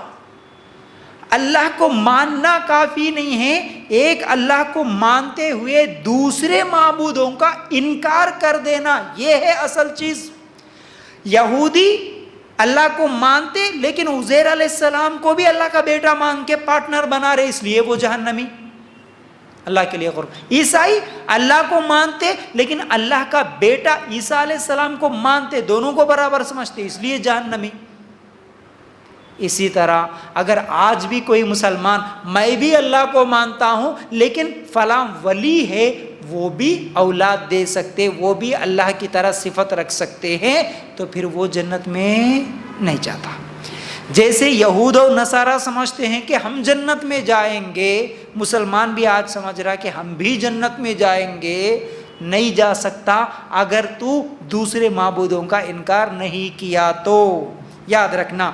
اسی طرح سورہ یونس میں آیت نمبر 31۔ اچھا ابھی تو یہود اور نصارہ کے تعلق سے آپ لوگوں نے سنا، اب مکے کے مشرکین کے تعلق سے سنو۔ قُلْ مَنْ يَرْزُقُكُم مِّنَ السَّمَاءِ وَالْأَرْضِ أَمَّنْ يَمْلِكُ السَّمْعَ وَالْأَبْصَارَ وَمَنْ يُخْرِجُ الْحَيَّ مِنَ الْمَيِّتِ وَيُخْرِجُ الْمَيِّتَ مِنَ الْحَيِّ وَمَنْ يُدَبِّرُ الْأَمْرَ فَسَيَقُولُونَ اللَّهُ فَقُلْ أَفَلَا تَتَّقُونَ۔ ترجمہ کیا ہے اس کا؟ آپ کہیے کہ وہ کون ہے جو تم کو آسمان اور زمین سے رزق پہنچاتا ہے، یا وہ کون ہے جو کانوں اور آنکھوں پر پورا اختیار رکھتا ہے، اور وہ کون ہے جو زندے کو مردہ سے نکالتا ہے اور مردہ کو زندہ سے نکالتا ہے، اور وہ کون ہے جو تمام کاموں کی تدبیر کرتا ہے؟ تو ضرور وہ کہیں گے کہ اللہ۔ تو ان سے کہیے کہ پھر کیوں نہیں ڈرتے؟ مکے کے مشرک جو تھے نا، اللہ تعالیٰ کہتے ہیں کہ تم ان سے سوال کرو۔ کیا سوال کرو؟ کہ کون ہے جو آسمان سے زمین سے تمہیں رزق دیتا ہے، تمہیں کھلانے پلانے والا کون ہے؟ تو مکے کے مشرک کیا جواب دیتے تھے؟ کیا بولتے تھے جی؟ اللہ۔ واضح طور پر آیت واضح کر دی کیا کہ مکے کے مشرک بھی اللہ کو مانتے تھے۔ زندے کو مردہ کرنے والا، مردے کو زندہ کرنے والا کون؟ مکے کے مشرکوں سے جب یہ سوال ہوتا تو کیا جواب دیتے وہ لوگ؟ اللہ۔ وہ اللہ کو مانتے تھے، پھر بھی جہنم میں کیوں گئے؟ پھر بھی کیوں جہنم میں چلے گئے؟ کیونکہ صرف اللہ کو ماننا کافی نہیں ہے، اللہ کو مانتے ہوئے دوسرے معبودوں کا انکار کرنا یہ ضروری ہے۔ مکے کے مشرک اللہ کو بھی مانتے تھے اور دوسرے معبودوں کو بھی مانتے تھے، اللہ کی بھی عبادت کرتے تھے، دوسرے معبودوں کی بھی عبادت کرتے تھے، اس لیے وہ ہمیشہ کے جہنمی بنے، یاد رکھو، ٹھیک ہے۔ اس کے بعد آج کا مسلمان یہ سوال کرتا ہے، نہیں جی یہ سب آیتیں مکے کے مشرکین کے تعلق سے تھے، وہ تو پتھروں کے بتوں کی پوجا کرتے تھے، ہم تو ولیوں کی عبادت کرتے، ہم تو ولیوں کی کیا ہے منتیں مانتے، ولی میں اور پتھر کے بت میں کوئی فرق نہیں ہے کیا؟ یاد رکھو۔ اب اس کا بھی جواب قرآن دیتا ہے کیا؟ اللہ تعالیٰ سورہ نوح کی آیت نمبر 23 میں اللہ تعالیٰ فرماتے ہیں وَقَالُوا لَا تَذَرُنَّ آلِهَتَكُمْ وَلَا تَذَرُنَّ وَدًّا وَلَا سُوَاعًا وَلَا يَغُوثَ وَيَعُوقَ وَنَسْرًا۔ ترجمہ کیا ہے اس کا؟ اور کہا انہوں نے کہ ہرگز اپنے معبودوں کو نہ چھوڑنا، اور نہ ود اور سوا اور یغوث اور یعوق اور نہ نصر کو۔ یہ جو ود، سوا، یغوث، یعوق، نصر، یعنی یہ نوح علیہ السلام کے بہت بڑے نیک لوگ تھے، صالح لوگ تھے۔ یہ کوئی پتھر کی مورتیاں وہ جو بنا کے اس زمانے میں جو پوجا کرتے تھے، عبادت کرتے تھے، یہ بھی اس زمانے کے نیک لوگ تھے، ولی اللہ تھے اس زمانے کے۔ یہ نوح علیہ السلام کی قوم اس زمانے کے ولیوں کی پوجا کرتی تھی، عبادت کرتی تھی، تو وہ مشرک ہو گئی۔ آج کا مسلمان بھی اگر ولیوں کی خبروں کے سامنے سجدہ کرے تو پھر وہ کیسے سچا مسلمان ہو سکتا ہے؟ یہ بھی شرک ہے، یہ بھی شرک ہے۔ تو بہرحال ہم کو سمجھنے کی بات یہ ہے، ان تمام آیتوں سے صرف اللہ کو مان لینا کافی نہیں ہے، اور اللہ کے علاوہ جس کی بھی ہم عبادت کرتے ہیں ان سب کا انکار کرنا یہ ضروری ہے۔ تو بہرحال اب لا الہ الا اللہ کی شروط کیا ہے، شرائط کیا ہے، یہ چند باتیں آپ لوگوں کے سامنے رکھ کے اپنی بات کو ختم کروں گا۔ تو لا الہ الا اللہ کی شرائط میں سے پہلی شرط یعنی شروط کا مطلب یہ ہے، شروط سے مراد وہ امور ہے جن کے بغیر اس پر ایمان درست نہیں۔ مطلب اب میں آپ لوگوں کے سامنے 6 چیزیں بتاؤں گا، یہ 6 چیزیں اگر کسی کو نہیں معلوم ہے تو پھر اس کا کلمہ پڑھنا کوئی معنی نہیں رکھتا، کوئی فائدہ نہیں دیتا اس کو۔ کلمہ پڑھ لیے تو یہ چیزوں کا علم ہونا ضروری ہے۔ پہلی چیز کیا ہے؟ کلمہ پڑھ لیے تو کلمے کا پہلا شرط یہ ہے کہ علم ہونا۔ کلمے کا پہلا شرط علم ہونا، جیسا کہ میں اس سے پہلے سورہ محمد کی آیت نمبر 19 آپ لوگوں کے سامنے رکھ دیا، فَعْلَمْ أَنَّهُ لَا إِلَهَ إِلَّا اللَّهُ، آپ یقین کر لیجئے کہ اللہ کے سوا کوئی معبود نہیں، اس چیز کا علم ہونا ضروری ہے، اس کے معنی کا علم ہونا، اس کے مفہوم کا علم ہونا۔ کلمہ پڑھ لیے، کلمے کا معنی اور مطلب اگر نہیں معلوم ہے تو اس کا وہ کلمہ اسے جنت میں نہیں لے جا سکتا۔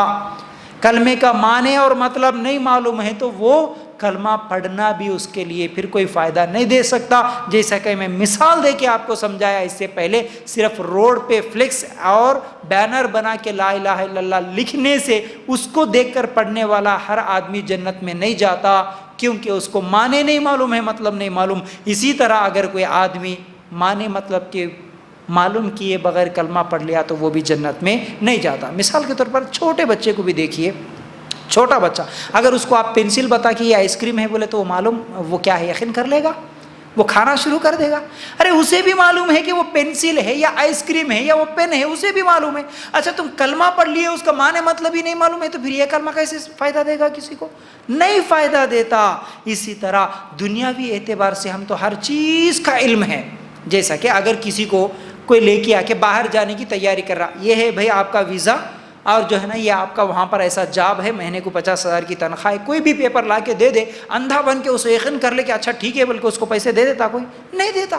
یقین ہوتا، اس کو پہلے علم حاصل ہونا، اس کے تعلق سے لوگوں سے پوچھتا، معلوم کرتا یہ صحیح ہے یا غلط ہے۔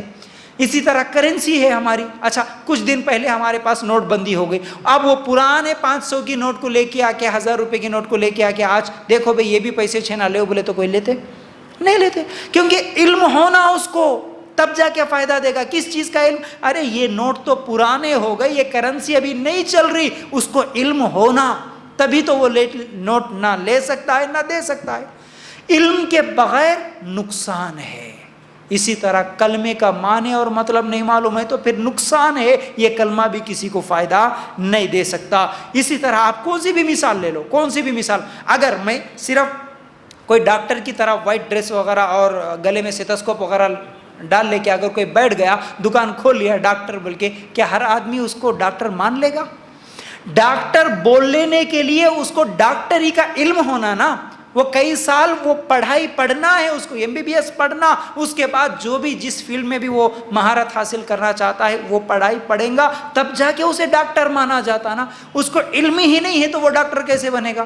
اسی طرح تمہیں کلمے کا علم ہی نہیں ہے اور تم مسلمان کیسے بن جاؤ گے؟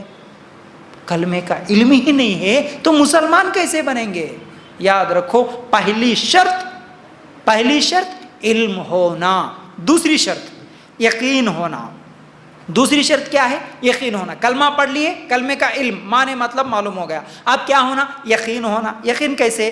انما المؤمنون، سورہ حجرات آیت نمبر 15 میں اللہ تعالیٰ فرماتے ہیں انما المؤمنون الذين آمنوا بالله ورسوله ثم لم يرتابوا وجاهدوا باموالهم وانفسهم في سبيل الله۔ مومن تو وہ ہیں جو اللہ پر اور اس کے رسول پر ایمان لائے، پھر شک و شبہ نہ کرے۔ یقین ایسا ہونا کہ کلمہ پڑھنے کے بعد پھر شک نہیں ہونا اس پر۔ کلمہ تو پڑھ لیے، معنی اور مفہوم کا یقین بھی ہونا، پوری دنیا ایک طرف ہو جائے لیکن مجھے یقین ہے کہ اللہ ایک ہی ہے، اللہ اکیلا ہے، اس چیز کا مضبوط علم ہو جانا۔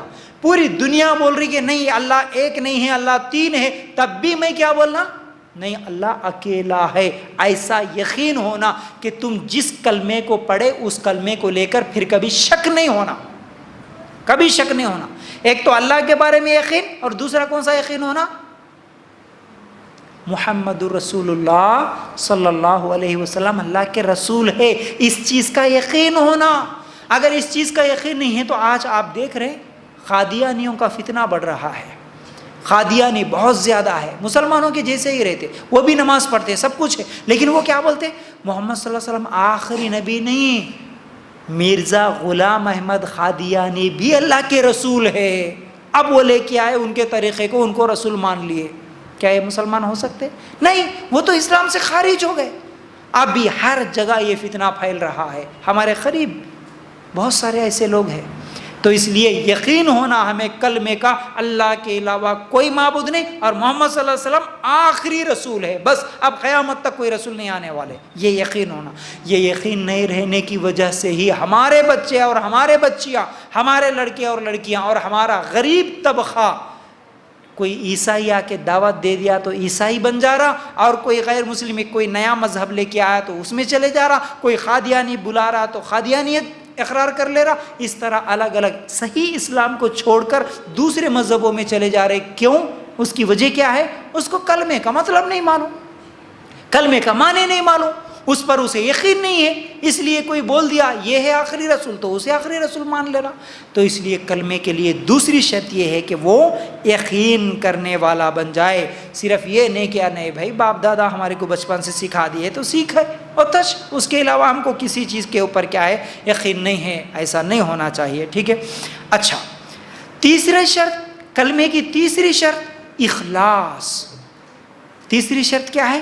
اخلاص، جیسا کہ سورہ بینہ کی آیت نمبر 5 میں اللہ تعالیٰ فرماتے ہیں وَمَا أُمِرُوا إِلَّا لِيَعْبُدُوا اللَّهَ مُخْلِصِينَ لَهُ الدِّينَ، انہیں اس کے سوا کوئی حکم نہیں دیا گیا کہ صرف اللہ کی ہی عبادت کرے۔ اخلاص، خالص اللہ کی رضا کے لیے کلمہ پڑھنا، دوسروں کے لیے نہیں۔ کلمہ پڑھتے ہیں آج بھی بہت سارے لوگ، لیکن صرف دنیا کے لیے، پیسوں کے لیے، جاب کے لیے، یا نہیں تو کوئی لڑکا لڑکی کو دیکھ کر، مسلمان لڑکی کو، یا کوئی مسلمان لڑکے کو دیکھ کر کوئی لڑکی، نہیں بھائی وہ مجھے پسند ہے، اب اس کے ساتھ میرا نکاح ہونا بولے تو کیونکہ اسلام قبول کرنا پڑتا، اب اس لیے کلمہ پڑھ کے وہ اسلام میں آ رہے، ایسا نہیں ہونا۔ اخلاص، کلمہ پڑھے کس کے لیے؟ صرف اللہ کے لیے، صرف اللہ کے لیے، یہ تیسری شرط ہے، ٹھیک ہے۔ پیسوں کے لیے، امی کے لیے، نام کے لیے اگر ایسا کلمہ پڑھا تو پھر اس کا کلمہ قبول نہیں ہوگا۔ اسی طرح چوتھی شرط محبت، محبت، کلمہ پڑھے تو کلمے میں تم جو پڑھے اس کلمے کے ساتھ محبت ہونا، یعنی کلمے میں اللہ کا نام ہے تو اللہ سے بھی محبت، محمد رسول اللہ صلی اللہ علیہ وسلم آخری نبی ہے تو رسول سے بھی محبت، اللہ اور اس کے رسول سے ایسی محبت ہونا جو پوری دنیا سے بڑھ کر ہو، دنیا میں جو کچھ ہے ان سب سے بڑھ کر اللہ سے محبت ہو، اللہ کے رسول سے محبت ہو، تب جا کے پھر یہ تیسرا کنڈیشن، تیسری شرط ہماری مکمل ہوتی۔ اس کی دلیل سورہ بقرہ آیت نمبر 165 میں اللہ تعالیٰ نے واضح کر دیا۔ تو تیسری چیز کیا ہے؟ تیسرا شرط ہم کو محبت ہونا، ٹھیک ہے۔ اسی طرح پانچویں چیز سچائی، کلمہ پڑھ لیے تو سچائی کے ساتھ پڑھنا، جھوٹا کلمہ پڑھنا نہیں ہے۔ اس کی دلیل سورہ بقرہ آیت نمبر 8 میں اللہ تعالیٰ دیتے ہیں وَمِنَ النَّاسِ مَن يَقُولُ آمَنَّا بِاللَّهِ وَبِالْيَوْمِ الْآخِرِ وَمَا هُمْ بِمُؤْمِنِينَ، بعض لوگ کہتے ہیں کہ ہم اللہ پر اور قیامت کے دن پر ایمان رکھتے ہیں، لیکن حقیقت میں وہ ایمان والے نہیں ہیں، سچے نہیں ہیں، جھوٹے ہیں۔ جیسا کہ منافق اس زمانے میں تھے، کلمہ تو پڑھتے تھے لیکن دل سے کلمہ نہیں پڑھتے تھے، صرف دکھاوے کے لیے، لوگوں کے لیے کلمہ پڑھتے تھے، سچائی نہیں ہے تب بھی وہ کلمہ کسی کا قبول نہیں ہوگا، ٹھیک ہے۔ اسی طرح چھٹویں چیز یہ ہے انقیاد بولتے، کلمے کے شرائط میں سے چھٹویں شرط یہ ہے انقیاد، جس کی دلیل سورہ لقمان کی آیت نمبر 22 میں ہے۔ اس کا مطلب کیا ہے کہ عملی اتباع کرنا، سر تسلیم کرنا، تابعداری کرنا، یعنی تم اگر کلمہ پڑھ لیے تو اس کلمے میں اللہ نے اب جو حکم دیا اس کے حکم کو مان کے زندگی گزارنا، کلمے میں تم رسول کو مان لیے تو اب رسول کی بات مان کے زندگی گزارنا، عمل کر کے ثابت کرنا، یہ کلمے کی چھٹویں شرط ہے۔ نہیں بھائی میں خالی کلمہ پڑھ لیا بس زندگی بھر کوئی عمل نہیں کروں گا تو پھر وہ کلمہ تمہیں کچھ کام نہیں آنے والا. عملی اتباع کر کے اسے ثابت کرنا پڑتا. اور ساتویں چیز اور آخری چیز یہ ہے، وہ یہ ہے کہ قبول. کلمے کے شرائط میں سے ایک چیز ہے قبول، جیسا کہ سورہ صافات آیت نمبر 35 میں اللہ تعالیٰ فرماتے ہیں، یعنی قبول کا مطلب کلمے کے تقاضوں کو قبول کرنا دل کی خوشی سے. دل کی خوشی سے مطلب آپ کلمہ پڑھ لیے، مسلمان بن گئے، اب آپ کے اوپر کچھ کنڈیشنز عائد ہو گئی. آپ عورتیں ہیں تو آپ کے اوپر پردہ ہے، مرد اور عورتیں ہیں تو آپ سب کے لیے 5 ٹائم کی نماز ہے، رمضان کے روزے ہیں، یا جو بھی ہے، سود کھانا حرام ہے، شراب پینا حرام ہے. اب ان تمام چیزوں کو دل کی خوشی سے مان لینا یہ ضروری ہے. نہیں بھی کلمہ پڑھ لیا، کئی کو تو بھی پڑھا کہ کیا ہے کہ یہ پورے کنڈیشن ہیں کہتے یہ سب عمل کرنا، اگر دل کی خوشی سے قبول نہیں کر رہے تب بھی پھر وہ کلمہ تمہیں قبول فائدہ دینے والا نہیں ہے. یہ تھوڑی سی علمی باتیں تھیں، اگر آپ کو کچھ بات سمجھ میں نہیں آئے تو آپ سوال کر سکتے ہیں، لیکن یہ انتہائی ضروری ہے. یہ انتہائی ضروری ہے. اگر کلمے کا ہی ہم کو علم نہ ہو تو پھر ہم جنت میں نہیں جا سکتے. کلمے کا ہی معنی اور مطلب نہ معلوم ہو تو پھر ہم جنت میں نہیں جا سکتے. آخری بات بول کے اپنی بات کو ختم کروں گا، وہ یہ ہے کہ کلمہ اللہ کے رسول صلی اللہ علیہ وسلم جتنے دن دعوت دیے، اللہ کے رسول صلی اللہ علیہ وسلم کی دعوت میں آپ صلی اللہ علیہ وسلم کو سب سے بڑا سپورٹ کسی کا تھا تو وہ چاچا ابو طالب کا تھا. وہ ابو طالب جانتے تھے کہ میرا بھتیجا سچ کہتا ہے، میرا بھتیجا جو دعوت لے کے آیا وہ سچ ہے، اللہ اکیلا ہے. وہ دل سے مانتے تھے، یاد رکھو، وہ دل سے مانتے تھے میرا بھتیجا سچا رسول ہے اللہ کا، اور اللہ کا پیغام میرے بھتیجے کے پاس آتا ہے، سچ ہے. وہ دل سے مانتے تھے لیکن زبان سے اقرار نہیں کرے. کلمہ ایمان 3 چیزوں کا نام ہے. کیا؟ زبان سے بولنا بھی ہے، اقرار بھی کرنا ہے، دل سے قبول کرنا ہے، مان لینا ہے، تیسرا عمل کر کے ثابت کرنا، بتانا ہے. یہ تینوں چیزوں میں سے ایک بھی نہیں ہے تو پھر وہ کلمہ اس کو فائدہ نہیں دیتا. آپ بہت عمل کر رہے لیکن دل سے نہیں مانے کلمے کو، قابل قبول نہیں. اب یہاں پر چاچا دل سے مان لیے، ابو طالب دل سے مان لیے کہ میرا بھتیجا سچ، میرا بھتیجا جس کلمے کی طرف بلا رہا وہ بھی سچ، اسی لیے تو سپورٹ کرے، ساتھ دیے. انتقال کے آخری لمحات تھے، اللہ کے رسول صلی اللہ علیہ وسلم قریب جا کے بولتے ہیں، اے چچا آپ مجھے اتنی زیادہ محبت کرتے تھے، اور محبت بھی کیسی تھی چاچا کی؟ میرے خود کے بیٹے مر جائے، قتل ہو جائے، کوئی پرواہ نہیں، لیکن میرے بھتیجے کو کچھ نہیں ہونا، اس لیے کیونکہ دشمن کبھی بھی حملہ کر سکتا، اس ڈر سے اللہ کے رسول صلی اللہ علیہ وسلم کو رات میں اس بستر پر نہیں سلاتے تھے جو ہمیشہ سوتے تھے، اس بستر پر اپنے سگے بیٹوں کو سلاتے تھے. ابو طالب اپنے سگے بیٹوں کو اس بستر پر سلاتے تھے اور محمد صلی اللہ علیہ وسلم کو دوسری جگہ سلاتے تھے، تاکہ رات میں اگر کوئی اچانک حملہ کر دے تو میرا بیٹا مر جائے لیکن میرے بھتیجے کو کچھ بھی نہ ہو. اتنی زیادہ محبت ابو طالب کو چچا محمد صلی اللہ علیہ وسلم سے تھی، اتنی زیادہ محبت تھی، زندگی بھر ساتھ دیے، لیکن انتقال کے آخری لمحات ہے، دل سے بھی مان لیے کہ سچ ہے. اللہ کے رسول صلی اللہ علیہ وسلم جا کے کہتے ہیں، اے چچا ایک مرتبہ کلمہ پڑھ لو، چچا کم از کم میرے کان میں کلمہ پڑھو، ایک مرتبہ بولو لا الہ الا اللہ محمد الرسول اللہ. یہ بول کے اللہ کے رسول صلی اللہ علیہ وسلم چاچا کے قریب اپنے کانوں کو کرتے ہیں، قریب جا کے کان میں یہ بات بولتے ہیں، ایک مرتبہ بولو چاچا لا الہ الا اللہ بول کے، قیامت کے دن میں اللہ کے سامنے گواہی دوں گا، اے اللہ میرے چاچا میرے سامنے ایک مرتبہ کلمہ پڑھے تھے، اللہ تعالیٰ تمہیں جنت میں داخل کرے گا، چاچا ایک مرتبہ کلمہ پڑھو. لیکن اللہ کے رسول صلی اللہ علیہ وسلم کی یہ بات سن کر ان کے چچا کلمہ نہیں پڑھے، کیونکہ قریب میں ہی بیٹھے ہوئے کچھ دوست تھے بدماش، ان کے دوست کس کے؟ ابو طالب کے. بول رہے تھے کہ اے ابو طالب کیا انتقال سے پہلے تمہارے باپ دادا کے دین کو چھوڑ کے چلے جاتے؟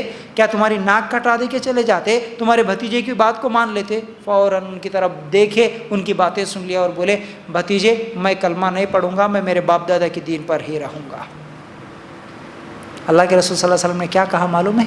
ان کے انتقال کے بعد، کل قیامت کے دن جہنم میں جانے کے بعد جہنم میں سب سے ہلکا عذاب کسی کو ہوتا، سب سے کم تکلیف اگر کسی کو ہوتی، سب سے چھوٹا عذاب اگر کسی کو ہوتا تو وہ میرے چاچا ابو طالب کو ہوتا۔ وہ کیسا عذاب ہوتا؟ جہنم کے صرف 2 انگار کے کھڑوں کو نکال کر اللہ تعالیٰ میرے چاچا کے 2 پیروں کے نیچے رکھ دیں گے۔ صرف وہ 2 انگار کے کھڑے پیروں کے نیچے رکھنے کی وجہ سے میرے چاچا کا دماغ ابلتا ہوا ہوگا جیسے کھانا ابلتا ہے، اس طرح۔ یہ جہنم کا عذاب سب سے ہلکا۔ اب ابو طالب سے بھی ہلکا عذاب کسی اور کو نہیں ہوگا۔ یاد رکھو یہ سب سے ہلکا عذاب ایسا ہے، صرف 2 جہنم کے انگار کے کھڑے پیر کے نیچے رکھنے کی وجہ سے ان کا دماغ ابلتا ہوا ہوگا۔ تو جو خود جہنم میں چلے جائے گا، جہنم میں جسے گرا دیا جائے گا، پھینک دیا جائے گا، تو اس کی کیا حالت ہوتی ہوگی۔ تو چاچا کیوں گئے جہنم میں اللہ کے رسول صلی اللہ علیہ وسلم کے؟ کیونکہ انہوں نے کلمے کو نہیں پڑھا، زبان سے ادا نہیں کیا۔